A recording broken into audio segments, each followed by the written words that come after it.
everyone, and welcome back to Why We Do It, the stories behind the stories in amateur sports, and to this particular special Eejitonabike series. This episode is very kindly sponsored by Pedal Power in West Calder. They command one of the biggest cycling retail floor spaces in Scotland, and they can advise on all aspects of cycling, from your kid's first bike right up to pro-level road and off-road bikes, e-bikes, accessories, and clothing. They also provide coaching, group rides, bike fit services, plus a superb workshop. Always friendly and incredibly helpful. I bought my first main road bike there a few years ago and have been using them ever since for all my cycling requirements. A top-notch outfit. That's Pedal Power, located on Main Street in West Calder. Oh my goodness, David. Hello, welcome back. 1 week in, you've just jumped onto the boat as it was pulling out, and we're trying to get this call in before you lose signal there in Helsinki. Oh my God, how are you doing?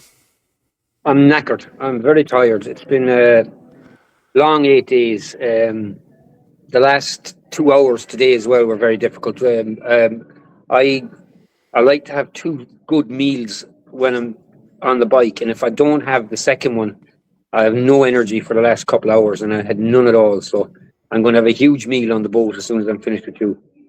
Absolutely. Wow, so much to talk about. I don't know if the sound is a problem for everybody, but we think that's your phone and the boat interference, but we're just going to live with it because we want to get this done. You want to get to the other side and do another bit of cycling on the other side, so we've got to get this done now.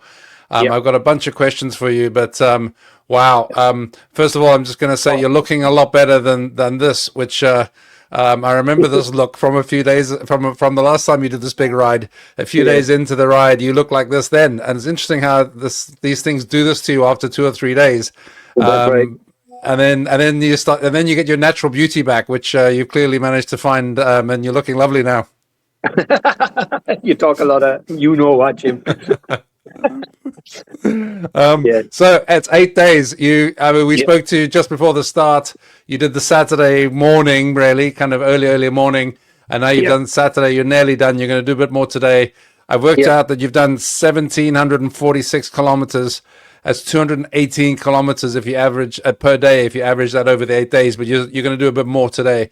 I put a post in at one point where I said it's just about pedal, drink, eat, toilet, sleep, and repeat. So I figured we just do those headings. How's the pedaling going? How's the bike? The bike's great. Jasper Oak's doing a great job. I lost one gear right at the start after they transported the bus from Malta to the North Cape. So I'm cycling with 11 rather than 12 speed. But that's okay. I'm managing fine. Perfect. And then sleeping. We saw one night in a sweet shop, which was interesting. You would have got your calorie count up a little bit there. Your sugar levels increased. But how's sleeping been? I know you haven't got your sleeping outdoor kit, so you're having to find buildings and proper places. How's sleeping working out? Not enough, but we're surviving. I mean, I had 9 hours of the best sleep ever in Alta after that first day. And since then, it's been the rooms are too hot, or it's too late, or you're up too early, or whatever. But I'm probably getting 6 sort of hours anyway, so that's not too bad. Great. Well, that's something. I did notice in the stats actually that your tracker is showing that you're exactly 50% moving and 50% not moving over the 8 days. If you take 24 hours a day over the whole thing, so you've got a really nice balance. Basically, you're moving 12 hours a day, which is unbelievable. Does it feel like that? I mean, is that impacting your sleep? Or are you struggling to find places to stay? Yeah, I mean, the fourth day was a real problem. We'd gone to Rovaniemi and we had planned to have an easy day on the fourth day.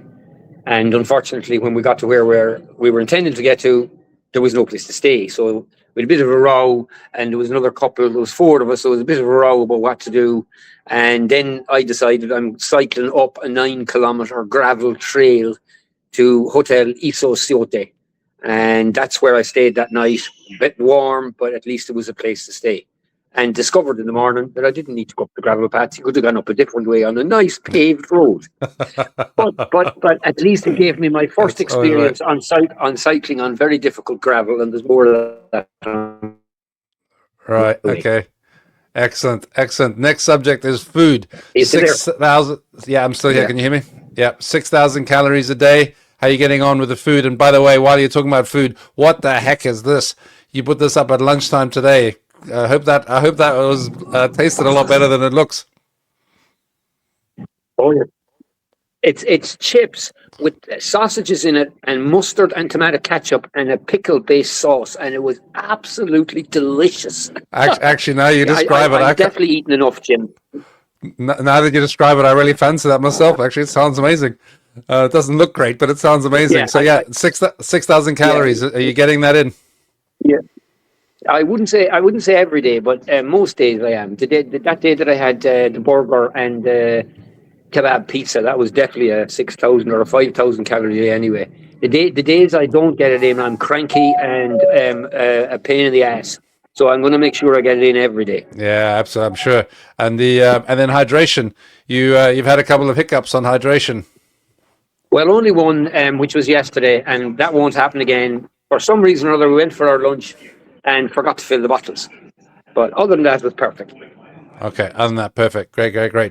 I hear the bing bonging of the boat. You were telling me just before we started recording, you only just made the boat. You were running around Helsinki trying to. Was that checkpoint 1 you were trying to do whilst also catching the boat? That's right. We've done checkpoint 1. You have to send a selfie of you with your fully loaded bike in front of the building. So that took a while to get that sorted. And then we'd no idea where the boat was. So we finally got here. I just need to announce something, Jim, for Mark Heskett. Mark, Yes, I'm coming to that. Okay, go on. You go on, so. Right, if we're talking about the same Mark, I think you should just keep it quiet that you know this Becker chap. Just leave that as a secret because there's a £500 pledge there, and you've only got to beat him by 1 kilometer. I'm sure that can be arranged. Yes.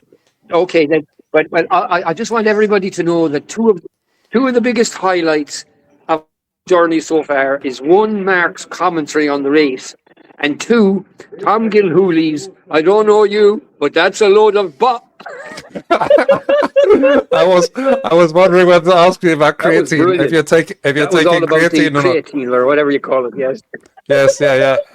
There was a few of us lining up quite quickly to say, "Don't start taking creatine." But I love the way Abby just kind of shut the chat down for a bit. Yeah. That was brilliant. Brilliant. And then I've got. Go on. Go on. Yeah. No, I was going to say, so keep the race with that guy Becker going. I think that's got legs. Keep racing him. Perfect. I'm certainly not going to catch anybody else. Yeah. Maybe if people watch the first episode of this, they would understand that. So we can leave that there. I love the commentary from Smithy. Actually, he was talking about your singing this morning. I think that was a good call. That we could all pledge a lot more fundraising donations if you don't do that again. Well, Smithy put his money where his mouth was and donated again. He did straight after that. Expecting the rest to follow suit. Right, which leads nicely into the next 2 points, which is that. Do you want to know the score in the Cork Mayo game as of a couple of minutes ago? Oh yeah. Yes. So it's Cork 0. It was Cork 0-9, Mayo 0-9 at half time. And now 55 minutes in, it is Cork 0-14, Mayo 0-18. So Mayo slightly ahead in the second half. Thanks very much, Jim. That's brilliant. Thank you. So I'll keep an eye on that, and I'm sure someone else on this channel will probably put that up when it's over. But Mayo looking good at the moment.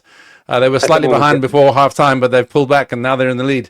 And then on the fundraising side, 23.7 thousand at the moment, 23,700 so far. As you say, Smithy was one of the last ones to put in there, so that's good. Yeah, and there's more money pledged, as you know, Jim. So that doesn't include the pedal power money, and the 3 or 4 other people are fundraising. So I think there's going to be 29 or 30 in the bag, and I just have to figure out how do we get another 30. Okay. I need to let you go, but let me ask one last question, which is you're on this boat for 2 hours, lots of food and feet up. And then what's your goals now for the next week? What happens on the other side? You get into Latvia, and what's your goals? It's Estonia first, Jim, and that's all I know. That's right. I know that where the next journey is through, I'll go through 5 countries in the next 9 days or so. So that's a lot, but I'll only really know once I know how I'm feeling tomorrow, once we start cycling again tomorrow. Brilliant. So I've thrown this map up as the last thing. I got this from earlier. So this is the tracker. I zoomed out a bit.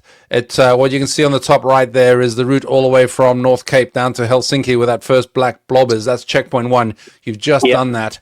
And I try to get it so the UK was also in the shot, because you can see that you've done a fair bit more than Land's End to John O'Groats already in the 8 days you've been there in your ride all the way down to Helsinki. So a bit to go, but making massively good progress, and it sounds like you're having fun. Yes, we definitely are. I definitely am having some fun anyway, and we keep bumping into the same people, which is brilliant. So it's nice to chat to them, especially a German couple that I keep meeting. So that's super. Brilliant. All right, David. Anything else from you before we let you go? No, just tell them. Make sure to keep the comments coming on the chat, and hassle and harry everyone they know to give money to Coco. Absolutely. And there's a barcode on the top right here, if you've managed to watch this far, where you can get to the donation page. And thanks again to Pedal Power, who are sponsoring all of these episodes. I'm also going to put a bunch of short clips up on a different channel there, David, so you'll see those popping up in the next couple of days. But brilliant to catch up with you. I'm so glad you got to the boat. Enjoy the food on there and a bit of relaxation as you make some miles without having to do anything. And hopefully we'll talk to you in another week or so. Brilliant, Jim. Thanks very much for your time, and I'm sorry the signal wasn't great. Hopefully the next time it's in a better location. We can hear. We heard what we need to hear, so it's job done. All right, enjoy. Talk to you soon. Okay. Cheers. Bye. Take care. God bless, Jim. Cheers. Bye.